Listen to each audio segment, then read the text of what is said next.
বিশ্বের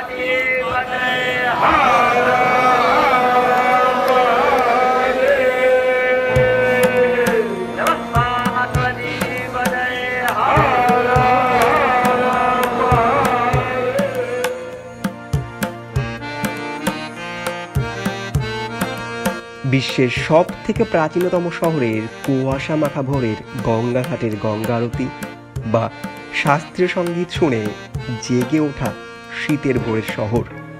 আমরা ঠিক যেভাবে এই মায়াবী শহরকে দেখেছিলাম তা বেনারস ভ্রমণের প্রথম পর্বে তুলে ধরবো আপনাদের সামনে।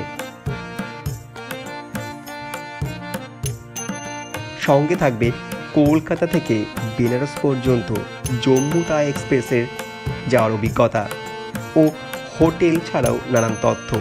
তাই আশা করি এমন ভিডিও বিস্তারিতভাবে এর আগে কখনো দেখেননি। একটি লাইক দিয়ে শুরু করা যাক আজকের এই পর্বটি।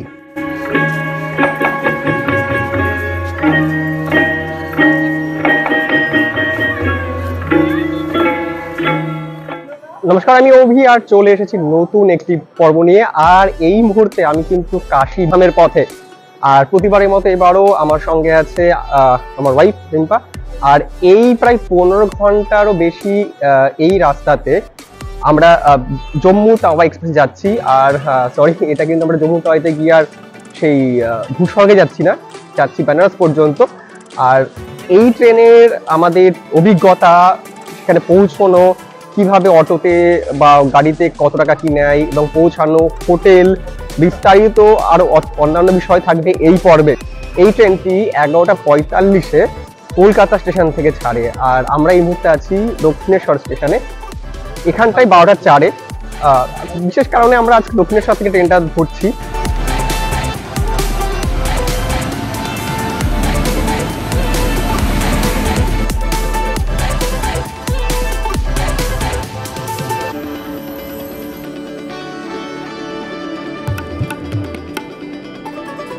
আর এই হলো আমাদের কোচ, বসে আছেন। আর আমাদের সিট পড়েছে আপার আর লোয়ার 26-27। এখানে একটা উইন্ডো রয়েছে। সিটগুলো কিন্তু বেশ নরম, পরিষ্কার পরিচ্ছন্ন। বেশ খানিক্ষণ আগে কিন্তু এখানে বেডরোল দিয়ে গেছে। আর একটা মজার বিষয় হচ্ছে এই ট্রেনে দেখুন, এখানে কিন্তু একটা বেড লাইট রয়েছে, পাশে রয়েছে সুইচ, আর তার নিচে কিন্তু রয়েছে বোতল হোল্ডার। আপনাদেরকে একবার বাথরুমটা দেখিয়ে দিই, টয়লেটটা কেমন। টয়লেটের এখানে একটা আয়না আছে, আর এখানে এটা আমি, আর এখানে একটা বেসিন রয়েছে। এটা হ্যান্ড ওয়াশের ইয়ে রয়েছে, কিন্তু জানি না হ্যান্ড ওয়াশ করছে কিনা। আর western toilet, common, emergency push button আছে। আর এখানটা র্যাক রয়েছে। মোটামুটি এখনো পর্যন্ত মোটামুটি পরিষ্কার এবং নিট অ্যান্ড ক্লিনই আছে, অসুবিধা নেই। আচ্ছা, এখানে একটা মজার জিনিস দেখলাম, এই বেসিনটাতে এখানে কিন্তু কোনো রকম হাতল নেই। নিচের এখানটাতে প্রেস করলে তারপর জল পড়ছে। এটা কিন্তু বেশ মজার। আমরা আছি বর্তমানে 3rd ইকোনমি ক্লাসে, 3E, এবং 3 টিয়ারে যাত্রা হয়েছে এর আগে, কিন্তু 3rd ইকোনমিতে এই প্রথম। এবং এই প্রথম জার্নির এখনো পর্যন্ত শুরু যেটা, আমার কিন্তু কম্পার্টমেন্টটা খুবই ভালো লেগেছে। কারণ কম্পার্টমেন্টের পরিষ্কার পরিচ্ছন্নতা এবং এবং সেখানকার যে কালার, পিছনে দেখতেই পাচ্ছেন যে সিটের কালার এবং ট্রেনের কম্পার্টমেন্টের কালার, সেটা কিন্তু অনেকটা নতুনত্ব রয়েছে সেখানটাতে। তো ওভারঅল কিন্তু আমার এখনো পর্যন্ত এই কম্পার্টমেন্ট ভালো লাগছে। আশা করবো যে আপনাদের কিন্তু আমার খুব ভালো। এবং পাশেই কিন্তু যে এখানটায় আরএসির যে জায়গাটা আছে, সেই জায়গাটাও কিন্তু অনেকটা মানে বড়। মানে দুজন যদি থাকে, একটু হেলদি হলে অসুবিধা, বাট বসে যাওয়ার জন্য একদম খুব ভালো। আর তার থেকে বড় কথা যে খুব আনন্দদায়ক যাত্রা হতে পারে, ভিউ হতে। এক কাপ কফির দাম শুনলো, কত বললো এক কাপ কফির দাম? 30 টাকা। অ্যাকচুয়ালি বর্ধমানের জন্য ওয়েট করছি। বর্ধমান এলে বারে সেই ভাগে করে যে চা, অন্যান্য স্টেশন থেকে কিন্তু অনেক ভালো কোয়ালিটি হয়, একটু পাতলা হয়, শুধু দুধ দিয়ে হবে না। বর্ধমান হাতে ওয়েট করছি। বর্ধমান ঢুকে বোধ হয় 1:24 দেখলাম মনে হয়, একবার দেখি 1:32 দেখাচ্ছে। মোটামুটি ঠিকঠাক টাইমে আছে, দেখা যাক। বর্ধমান এলে পরে একটা চা খেতে হবে যদি ওঠে সিটিআর এই 3rd ইকোনমিতে। অবশেষে বর্ধমান ঢুকলো, কিন্তু বর্ধমান থেকে আর খাবার চা খাওয়া হয়নি। লাঞ্চের রেডি হচ্ছে, বাড়ি থেকে আনা হয়েছে এখানটায় ফ্রাইড রাইস আর চিকেন কি রান্না করেছো?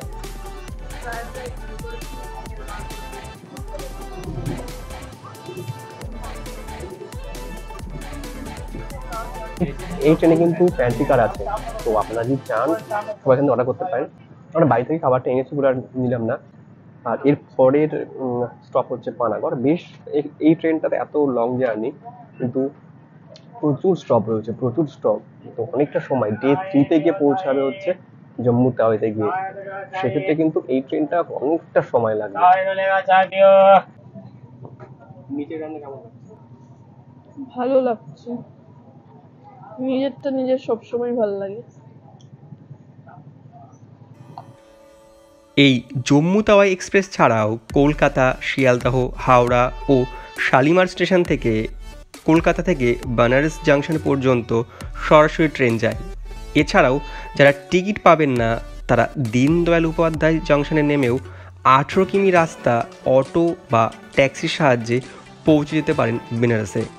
আমি কলকাতা থেকে বানারসি জাংশন ও কলকাতা থেকে দীনদয়াল উপাধ্যায় জাংশনের বেশ কিছু ট্রেনের নাম ও তার আনুমানিক ভাড়ার লিস্ট স্ক্রিনে ও ডেসক্রিপশনে দিলাম।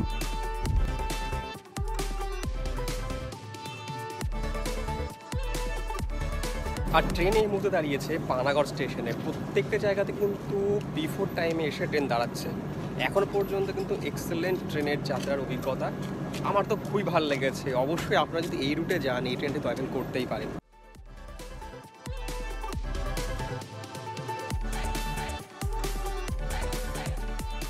থেকে একটা কথা বলে দিই,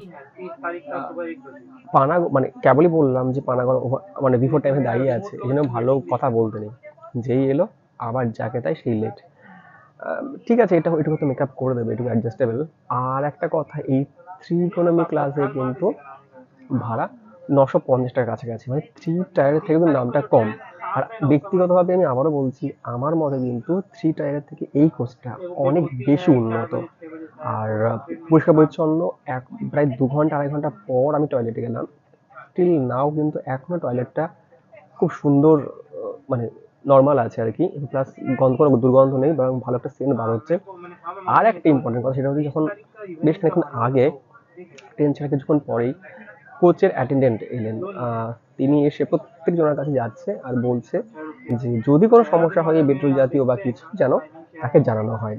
তো এই সার্ভিসটা কিন্তু সত্যি। আরেকটা কথা, জলের দাম, আমরা 2টো জল কিনেছি রেল নিরের, এবং কোনো কথা না বলে কিন্তু যা দাম সেটাই নিয়েছে। তো যে কমপ্লেনগুলো আমাদের ছিল ভারতীয় রেল সম্পর্কীয়, সেই কমপ্লেনগুলো কিন্তু একটাও আমি এখানে পাচ্ছি না। এইভাবে সার্ভিস চলতে থাকে, আমি বলবো ভবিষ্যতে, অদূর ভবিষ্যতে কিন্তু মানুষ ভারতীয় রেলের যে সমস্ত দুর্নামগুলো করে সেগুলো বন্ধ করে দেবে। লাস্টবারের পর এবার কিন্তু আমার ট্রেন জার্নি বেশ সুন্দর কাটছে এখনো, কারণ অভিজ্ঞতাগুলো আমার এখনো খুব ভালো। সবসময় শুধুমাত্র নেগেটিভ পয়েন্টসগুলো ওদের পার করে লাভ নেই, এই পজিটিভ দিকগুলো বলা উচিত।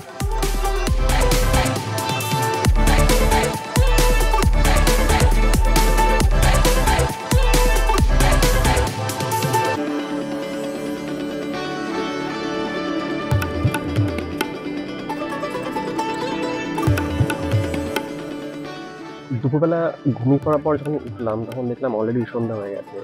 এখন সন্ধ্যা হয়ে গেছে, সেভাবে কিছু দেখারও নেই। এখন আমরা জাস্ট ডিনারটা করে রাতে ঘুমিয়ে পড়লাম। 2:30 বা 2:40 আমার নামা বানারসি স্টেশন।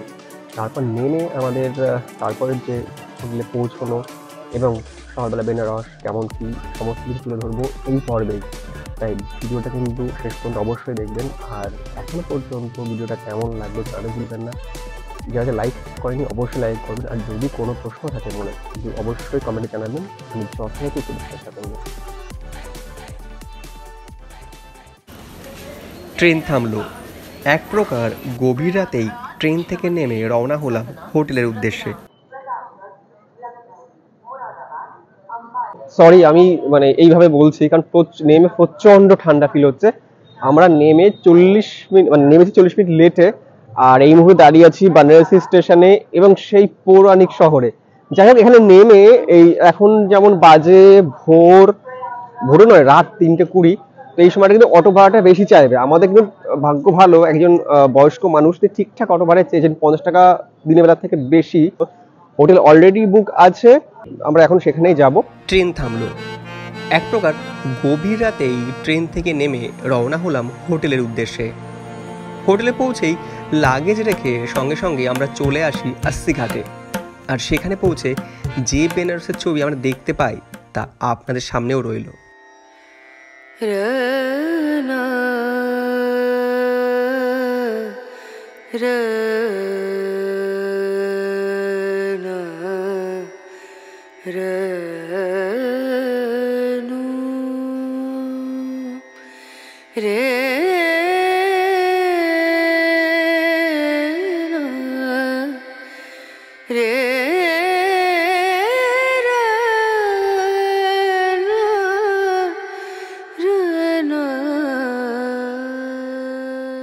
এখন বাজে ভোর 4:10। আমরা হোটেলে জাস্ট লাগেজটা রেখে চলে এসেছি এখানে अस्सी ঘাটে এবং ক্লিনিং করা হচ্ছে। একটু পরে এইখানটাতে আরতি শুরু হবে 6টার সময়, আর আরতির পরেই কিন্তু এখানে যোগ ব্যায়ামও হয়। তো এই দুটো বিষয় কিন্তু আমরা এখানেই পাবো, কিন্তু আমরা অনেক আগে এসেছি, প্রায় 2 ঘন্টা আগে। আমি টাইমিং ঠিক জানতাম না। একটা কারণ হচ্ছে যে চেক ইন আমাদের সেই সকাল 10টা-11টার সময়, তো যার জন্য কিন্তু আমাদেরকে আসতেই হতো, এটা একটা সমস্যা। আর আজকের দিনে দাঁড়িয়ে এখন আসছি অটো করে, তো যে বিষয়গুলো আমি নোটিশ করেছি সেগুলো আমি এক এক করে বলছি। তো আপাতত এখানটায় ওয়েট করা ছাড়া আর কিছু নেই, অনেক কিছু বলার আছে, ভিডিও চলতে বলবো। আর প্রচণ্ড ঠান্ডা, আজকে ডিসেম্বরের শেষ, আর আজকের দিনে কিন্তু প্রচণ্ড ঠান্ডা। জানলাম যে এখানটায় এখন নাকি ঠান্ডা কিছুই না, তো অবশ্যই শীতের ভারী পোশাক ক্যারি করবেনই। এর নিচে কটসুল আছে বলে এখন বেঁচে আছি, আমাদের লাগেজের সমস্যা রয়েছে, তো এটা কিন্তু একটু মনে রাখবেন।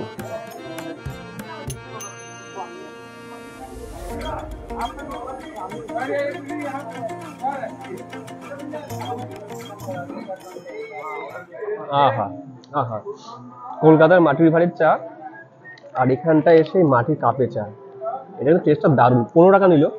বিষয়টা হচ্ছে যে এখানটায় अस्सी ঘাটে এসে এত ভোরবেলাতে বসতে তো হবে, চা তো খেতে হবে। তো পাশে এখানে একটা রয়েছে ছোট ক্যাফে, বেশ কয়েকটা, এখানে চা খাচ্ছি, আপনারা আসতেই পারেন। দ্বিতীয় কথা, যে বিষয়গুলো আমার মাথায় যেগুলো আছে সেগুলো আপনাদের বলছি, আপনাদের একই প্রশ্ন মনে আসবে যে এত ভোরবেলা যে হোটেল থেকে বেরোবো, স্টেশন থেকে আসবো, अस्सी ঘাটে আসবো, সেফ কি? ফ্যামিলি নিয়ে আমার সঙ্গে ওয়াইফ রয়েছে, সেফ কি? এখানে কিন্তু দেখলাম ভোরবেলাতেই শহর জেগে যায়।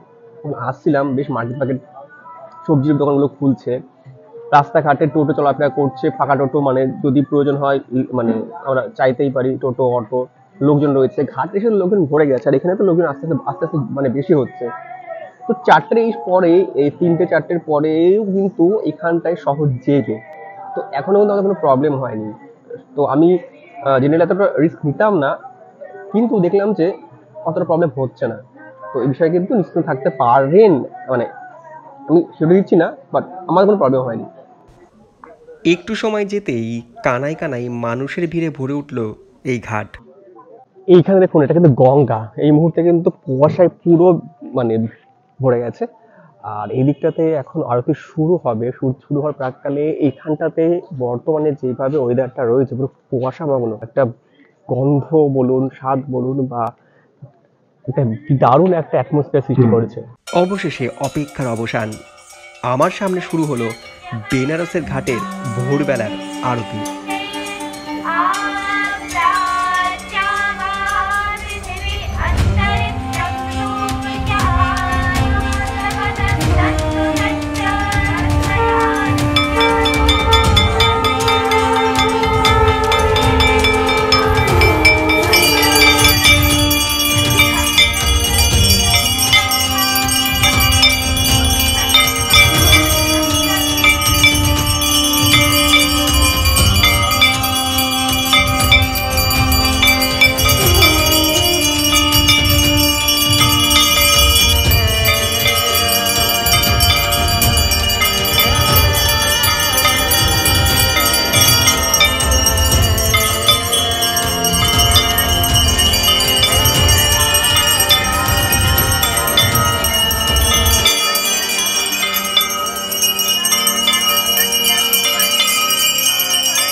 এই মাত্র কিন্তু এখানে আরতি শেষ হলো এবং আরতির সঙ্গে সঙ্গে কিন্তু এইখানটাতে চলে যজ্ঞ এবং সেই যজ্ঞ আপনারা দর্শন করলেন এবং যজ্ঞ শুধু নয়, শেষ হওয়ার পরে কিন্তু এই বরাবর যে মঞ্চটা আছে এইখানে শুরু হবে শাস্ত্রীয় সঙ্গীত।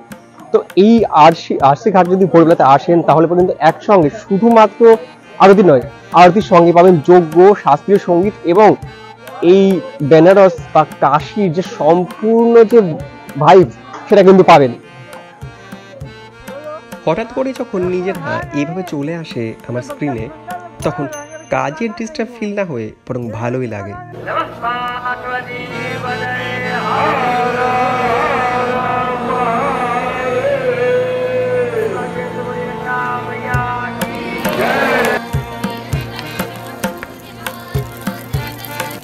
এরপর সদ্য ঘুম থেকে জেগে ওঠা বেনারসের ঘাট আড়মোড়া ভাঙলো, কুয়াশার ফাঁক দিয়ে আস্তে আস্তে আলো মিশতে শুরু করলো। আবছা দিনের আলোর সাথে বৈদ্যুতিক আলোতে মোড়া নৌকা প্রস্তুতি শুরু করলো আজকের কাজ শুরু করার। জলের উপরে প্রদীপগুলি ভেসে যাই না কোথায় কাকে খুঁজতে গেল। অন্যদিকে সকালের চায়ে চুমুক দিয়ে শুরু হলো চায়ে পে চর্চা। আর হ্যাঁ, ওদিকে শুরু হয়ে গেছে শাস্ত্রীয় সঙ্গীত। চলুন একটু শুনে আসি।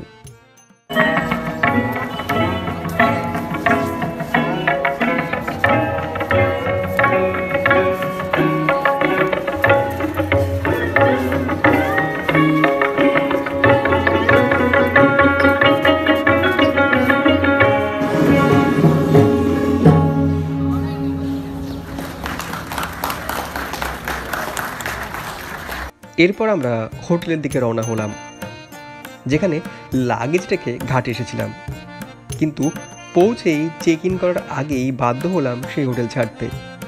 কারণটা আপনাদেরও জানা প্রয়োজন, নইলে বেনারসে গিয়ে আপনারাও সমস্যায় পড়তে পারেন। কারণটা জানতে ও আমাদের বেনারস ভ্রমণের পরবর্তী গল্প জানতে পরবর্তী পর্বটি অবশ্যই দেখুন। দেখা হচ্ছে পরবর্তী পর্বে।